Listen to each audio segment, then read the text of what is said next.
जी बैंगलोर से। राधे राधे। जी राधे राधे महाराज जी, दंडवत प्रणाम। महाराज जी, आपको 2 साल से सुन रहा हूं। महाराज जी, क्रिया योग ग्रस्तों के लिए उत्तम विधि बताई गई है। आप नाम जप का आदेश करते हैं, कृपया मार्गदर्शन करें। नाम जप करते हुए क्रिया योग नहीं हो सकता क्या? सच्चा क्रिया केवल कर सकते हो, योग तो नाम ही जप से होगा।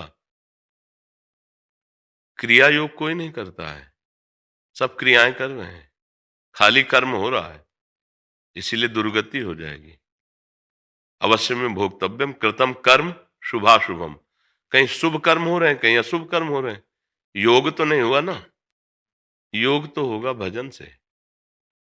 जब आप नाम जप करोगे, मामुनिस्मर युद्ध च, तो युद्ध हुआ कर्तव्य कर्म क्रिया, और स्मरण हुआ योग। भगवान का स्मरण मधुर मधुर, राधा राधा राधा, कृष्ण कृष्ण कृष्ण। हर एक फावड़े में कृष्ण कृष्ण बोल रहे, हर एक तसले में कृष्ण कृष्ण बोल रहे। जो नौकरी व्यापार जो भी कार्य है, हम राम राम हरि हरि बोल रहे। अब हमारा कर्म नहीं रह गया, कर्म योग बन गया, और उस कर्म को भगवान को समर्पित कर देते हैं। फल इच्छा में समान भाव रखते हैं। सुख दुखे समय कृत्वा लाभालाभ हो जया जय। मेरे मालिक की जैसी इच्छा कर्म मैं कर रहा हूं, फल में सुख आवे या दुख आवे, लाभ आवे या हानि आवे, जय आवे या पराजय आवे, हमको सम रहना है। ये बुद्धि कहां से आएगी? नाम जप से। ये बल कहां से आएगा? नाम जप से। तो योग तभी होगा जब भगवत स्मृति होगी। अगर भगवत स्मृति नहीं तो केवल कर्म हो रहा, क्रिया हो रही हो, क्रियाओं का फल होता है बंधन, चाहे शुभ क्रिया हो चाहे अशुभ क्रिया हो। तो इसीलिए मच्चित्ता मदगत प्राणा बोधयन्तः परस्परम कथयन्ति च माम नित्यम तुष्यन्ति च रमन्ति च तेषां सतत युक्तानां भजतां प्रीतिपूर्वकम ददामि बुद्धि योगम तम येन मामुपयान्ति च। जो मेरे में चित्त लगाए हुए कार्य करता है, मेरे को प्राण समर्पित कर दिए हैं। प्राणों का कार्य श्वास आना जाना, इससे प्राण का परिचय होता है। हर एक श्वास में हम नाम जप रहे, राधा राधा राधा, तो ये प्राण प्रभु को समर्पित हो गए। प्रभु की चर्चा करते हैं, उसी में आनंदित होते हैं, उसी को सुनते हैं, उसी को मनन करते हैं, और क्रियाएं संसार की कर रहे हैं, नाम जप कर रहे हैं। तो भगवान कहते हैं मैं योग प्रदान कर देता हूं, ददामि बुद्धि योगम तम येन मामुपयान्ति। अब बना जाके योग। केवल क्रियाएं थोड़ी योग हो जाती हैं, कर्म योग केवल क्रियाएं नहीं हो जाती। क्रियाएं तो कर्म है, कुछ निषिद्ध कर्म है, कुछ शुभ कर्म है। निषिद्ध का दंड मिलेगा, शुभ का सुख मिलेगा। सांसारिक बंधन दोनों में है। योग बन गया तो शुभ अशुभ दोनों से परे वो भगवदानंद को प्राप्त होगा। समझ पा रहे हैं? इसीलिए गृहस्थी में कोई मेहनत भगवत प्राप्ति के लिए अधिक नहीं करनी पड़ती। जो आप कार्य कर रहे हो वो नाम जप करने का अभ्यास करो, और वो कर्म भगवान को समर्पित कर दो। धर्म युक्त कर्म भगवान को समर्पित होते हैं, बस भगवत प्राप्ति हो जाएगी। अब जैसे मांस खाए, मदिरा पिए, गंदे आचरण करे, अब ये कैसे समझ पाएंगे हमारी बात? थोड़ी देर के लिए तुम्हें भ्रम हो सकता है कि मैं सुखी हूं, परिणाम बहुत बुरा आएगा। जैसे 4 लोग तुम्हें गोदी में टांग के ऊपर ले जा रहे हो 8वीं मंजिल पे, तुम्हें अच्छा लगेगा ना? 4 लोग लिए जा रहे हैं, लेकिन ये भी तो समझ लो पटकने लिए जा रहे हैं। अब कैसा लगेगा? नहीं। अब आप शराब पी रहे हो, व्यभिचार कर रहे हो, मांस खा रहे हो, उन्नति हो रही है आपकी, हो रही है, मानते हैं, क्योंकि आपके पुण्य नष्ट किए जा रहे हैं। और जब आप पुण्य नष्ट किए गए तो फिर ऊपर से पटके जाओगे, किसी काम के नहीं रह जाओगे। ये आंख खोल के देख लियो, आंख खोल के देख लियो। ये तो कहो उदाहरण है तो तुम समझ रहे हो, नहीं यहां चाहे जितना, और जब पधारा फिर जो जेल मिलती नरक की वो तो तुम्हें दिखाई नहीं दे रही। यहां उदाहरण दिया ना तो आपकी समझ में आ गया कि हाँ हाँ ऐसा। तो जैसे लोग कहते हैं हमें आपका प्रवचन सुनने से डर लगता है, तुम्हें डर नहीं लगता, तुम्हारे अंदर जो बैठा दुश्मन तुम्हारा नाश कर रहा है उसको डर लगता है। अगर तुम सुनोगे और दुश्मन को पछाड़ दोगे ना तो तुम आनंदित हो जाओगे, नाच पड़ोगे कि भगवान ने मुझे साधु समागम दिया तो मेरा मंगल हो गया, नहीं मैं नष्ट हो जाता। ये सबसे प्रार्थना है, मन लगे या न लगे, अगर थोड़ा भी राधा राधा जप लोगे, थोड़ा भी नाम जप कर लोगे, तो ऐसी परिस्थिति में तुम्हें बचा लेगा। ये ध्यान रखना। भारी विपत्ति में एक बार भी यदि नाम जपा है तो काम आ जाता है। ये जो गजेंद्र था पूर्व जन्म का इंद्रद्युम्न नाम का राजा था। गजेंद्र की कथा सुनिए ना। हाँ हाथी, वो इंद्रद्युम्न नाम का राजा था। मनमानी ऐसे ही तपस्या करने लगा। ये निषेध है। आजकल जो मनमानी भेष बदल लेते हैं, बहुत गड़बड़ हो रहा है, लोग समझ नहीं पा रहे। आचार्य परंपरा से भेष मिलता है। अब कई लोग यहाँ आए, ऊपर लाल कपड़ा नीचे पैंट पहने हैं, नीचे पैंट पहने हैं, ऊपर भगवा वस्त्र ओढ़े हैं। तो हम कहा भैया ये क्या है? तो कुछ नहीं ऐसे। अरे सर्वनाश हो जाएगा। ये मनमानी मार्ग नहीं है, अपने हिसाब से चलो। गृहस्थी में रहे तो गृहस्थी की तरह चलो। एक गृहस्थी में आए, यहां तक लंबी दाढ़ी नहीं, भैया तुम गृहस्थी में सेटिंग करवाओ। आप अपने हिसाब से चलो ना। आप गृहस्थ में हो ना, तो आप उसी पद्धति से चलो जैसे गृहस्थ में चला जाता है। विरक्त के लिए आचार्य परंपरा से वेश मिला होना चाहिए। ऐसा नहीं होना चाहिए कि आपका मन आया लाल पहन लिया, आपका मन आया पीले पहन लिया, आपका मन आया काल, जब मन आया तो अचले पे और लाल पे, और जब मन आया तो पैंट शर्ट पे। ऐसा तो कहीं विधान नहीं देखा गया, आचार्य परंपरा का है। तो ये बात जब अगस्त जी ने देखा तो इंद्रद्युम्न से पूछा। वो ऐसे तपस्या में बैठे थे, पर कहीं ना कहीं भगवान का नाम जप कर रहे थे। खास बात, खड़े हो, किसने तुमको आदेश किया तपस्या के लिए? किससे तुमने संस्कार कराए? उनका किसी से नहीं। और फिर भी मैं आया तो हाथी की तरह बैठा रहा। जा गजेंद्र योनि को प्राप्त हो। इंद्रद्युम्न हाथी बने आके। पूरी कथा, त्रिकूट पर्वत पर महान बलशाली गजराज एक दिन पानी पीने गए तो ग्राह ने पकड़ लिया पैर। जलचर जीव जल में बलवान होता है। अब ये बहुत समय तक लड़ते रहे, इनकी हाथी हाथिनियां इनका सहयोग करती रही। वो छोड़ के चली गई कि जब नहीं कोई बचने का उपाय है। अब वो घसीटता हुआ उनको अथाह जल में ले गया। अब बस सूंड इतनी रह गई थी, तब उनको याद आ गया। हरि का नाम जब किए थे ना पीछे, भाव को भाव न खाल सो नाम जब हरि जे ही पुकारा, सुदर्शन चक्र तत्काल प्रकट हुआ और ग्राह का परम उद्धार पहले किया। क्योंकि भगत के चरण पकड़े ना, पहले ग्राह का उद्धार, फिर गजेंद्र को भगवान ने पकड़ करके बाहर निकाल लिया। एक नाम कभी भारी विपत्ति में तुम्हारे काम आ जाएगा। इसीलिए सबसे कहते हैं मन लगे ना लगे, अपने बचाव पक्ष के लिए, अपने कल्याण के लिए राधा राधा राधा, कृष्ण कृष्ण कृष्ण। बिना भगवान का नाम जप किए कर्म होंगे, कर्म योग नहीं होगा, और बिना कर्म योग के कल्याण नहीं होगा। समझ पा रहे आप जी? संजू भाटी जी। श्री हरिवंश। श्री हरिवंश महाराज जी, आपके चरणों में कोटि कोटि नमन। गुरुदेव, एक तरफ आपसे और कथाओं से सुना है लालजू अथाह कृपा समुद्र है, दूसरी तरफ वहीं हमारे लालजू का इतना कठोर रूप है कि छोटी छोटी सूक्ष्म गलतियों की अनजाने में बने पाप की इतने बड़ी बड़ी और भयानक नरक यंत्रणाएं क्यों देते हैं महाराज जी? नरकों की भयानक और कल्पों तक की पिता सजा। कितना प्यार करता है, लेकिन जब गलत मार्ग में चलने लगो तो लात, डंडा, घूंसा, थप्पड़ सब चलाता है कि नहीं चलाता? देखा है ना, पिता कितना कृपालु होता है। वो मेहनत करके अपने बच्चे का पोषण करता है, बच्चे को खिलाता है, पिलाता है। एक बच्चा किसी छोटी बच्ची से बलात्कार किया, उसके पिता से पूछा कि तुम्हारा बच्चा पकड़ा गया, क्या दंड मिलना चाहिए? तो उसने कहा फांसी, इसके सिवा और कोई नहीं। मैं ऐसे नीच बालक को अपना पुत्र ही नहीं मानता। मैंने ये शिक्षा दी, मैंने ये आचरण कराए, जैसे आचरण उसने किया उसको फांसी की सजा मिलनी चाहिए। वही कृपालु पिता जिसने लेबरी करके, मेहनत करके अपने बच्चे को बड़ा किया, वही फांसी की याचना कर रहा है, मेरे पुत्र को फांसी दी जाए। समझ पा रहे? भगवान अत्यंत करुणामय हैं, लेकिन उनके विधान के विपरीत चलने वाले को स्वयं कहते हैं तिनकर काल रूप में भ्राता। उनके लिए मैं कालश स्वरूप हूं। जो अधर्म आचरण करते हैं, पापाचरण करते हैं, हमको भगवान के अनुकूल चलना है। प्रतिकूलस्य वर्जनम। पुत्र वही है जो पिता का अनुगमन करे, उनकी आज्ञा का पालन करे। उनकी आज्ञा के विरुद्ध चलेगा तो दंड का अधिकारी हो जाएगा। इसमें कोई संशय नहीं कि उनकी कृपा, उनकी करुणा अपार है। हाँ, एक चांस है, यदि हमसे गलती हो गई, हम उन्हीं के पैर पकड़ लें कि पिताजी, दूसरा कोई बताए उसके पहले मेरे से गलती हो गई, अब आप क्षमा कर दीजिए, तो वो अपनी जान की ताकत लगा देंगे आपको बचाने के लिए।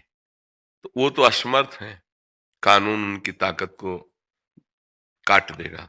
लेकिन हमारे जो हरि हैं, ये कर्तुम अकर्तुम अन्यथा कर्तुम सर्वसमर्थ है, ये वास्तविक क्षमा कर देंगे।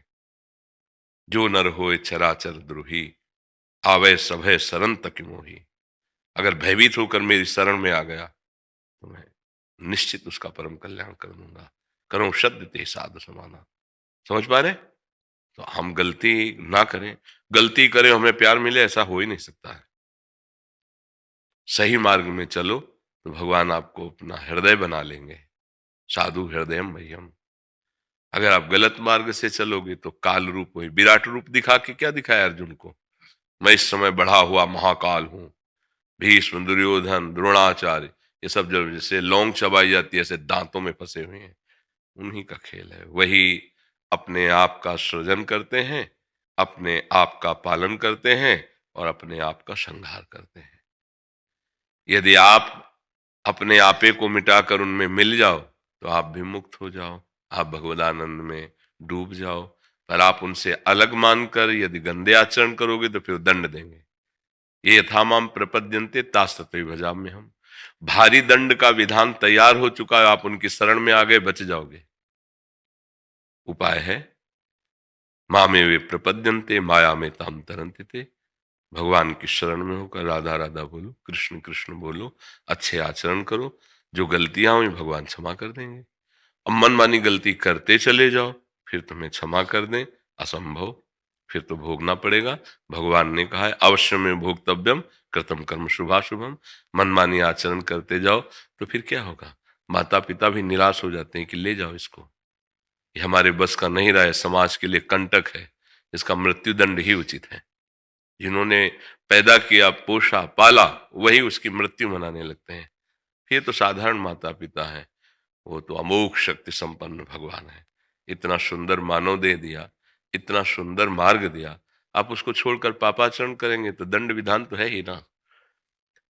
प्रधानमंत्री सबको दंड थोड़ी देते हैं, विधान है, कानून है।